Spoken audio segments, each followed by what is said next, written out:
Espace TV. Espace TV, le journal de 13 heures. Il est 13h, contente d'être avec vous sur Espace TV. Voici les titres de l'actualité de ce dimanche. Les Guinéens d'Angola vivent actuellement dans la terreur. Une chasse à la sorcière est perpétrée contre eux pour faute de documents légaux. Au Zimbabwe, au cœur d'une banlieue aisée d'Harare, une hutte arrondie au toit de chaume se démarque des habitations à l'architecture récente. De petits citadins en uniforme entrent bouche bée dans la modeste demeure où sont exposés calebasses, arcs, flèches, poteries, tambourins en peau de vache ou encore matelas en roseau. C'était tout pour les titres. Bonsoir et bienvenue dans ce journal. La Fédération syndicale professionnelle de l'éducation, FSPE, crie au scandale et à l'injustice après le gel des salaires des enseignants par le gouvernement.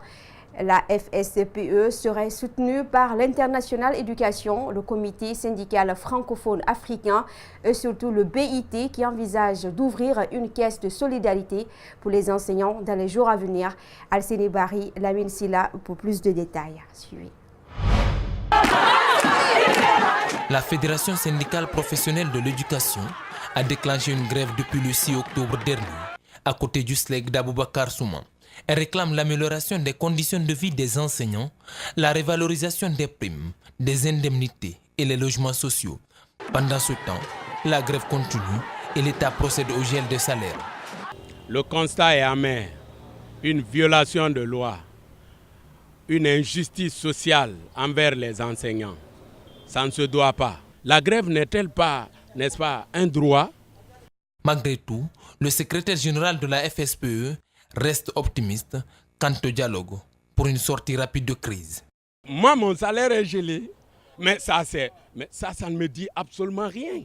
Ils n'ont qu'à garder. C'est pourquoi je voudrais dire aux enseignants de rester tranquilles. Ils n'ont qu'à nous faire une économie là-bas. Parce que nous savons que les salaires seront payés très bientôt. Le gel des salaires vient avec ses lots de difficultés. La dépense du jour, la location et autres. La FSPE dit être soutenue par l'International Éducation, le comité syndical francophone africain et surtout le BIT. Ces structures, selon elle, devraient ouvrir des caisses de solidarité. Nous sommes en train de recenser d'abord les enseignants concernés. Ensuite, nous allons ouvrir ici une caisse de solidarité. Troisièmement, la grève continue. La grève a conduit au limogeage de plusieurs directeurs préfectoraux de l'éducation, notamment de Kindia, Boké et Labé.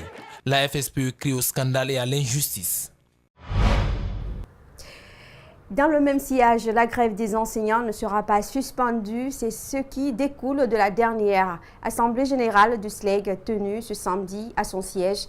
D'après les leaders de cette organisation syndicale, les négociations ont repris, mais aucune revendication n'est acquise. Compte rendu Abdourahmane Ba et Ibrahima Sori Kamara. C'est devant une assemblée d'enseignants animée par la détermination que le secrétaire général du SLEG a fait son compte rendu. La grève, thématique centrale. Elle ne sera pas suspendue car ils n'ont toujours pas accédé à leurs revendications. Nous avons demandé, coûte que coûte, vaille que vaille, que les 8 millions, une proposition consistante nous soit faite. Faute de quoi, la grève continuera. Ils exigent le paiement des salaires à la fin du mois de novembre. Cette réclamation ne sera pas satisfaite, mais le leader du SLEG ne manque pas d'alternative. Si toutefois la proposition qui nous sera faite sera consistante, nous allons accepter à ce que le paiement commence en janvier avec effet rétroactif. Lors de cette grève, certains enseignants ont dispensé les cours dans la clandestinité. Le secrétaire général du SLEG dénonce ces actes et traduit l'intérêt du mouvement.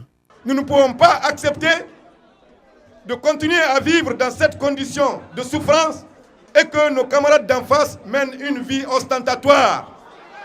Aboubacar Souma a terminé son allocution par la dénonciation des arrestations des membres du SLEG à l'intérieur du pays. Pour le leader de ce mouvement, pas question de céder aux menaces et aux intimidations. Également, le SNE, Syndicat national de l'éducation, était en assemblée générale ce samedi à son siège à Matoto, Kondebouni. L'objectif pour son bureau exécutif est d'expliquer le fonctionnement de la structure aux nouveaux adhérents. Ensuite, il s'est prononcé sur la crise actuelle dans le secteur éducatif où il demande l'implication des religieux. Djibrilba Mohamed Al-Seni Kamara.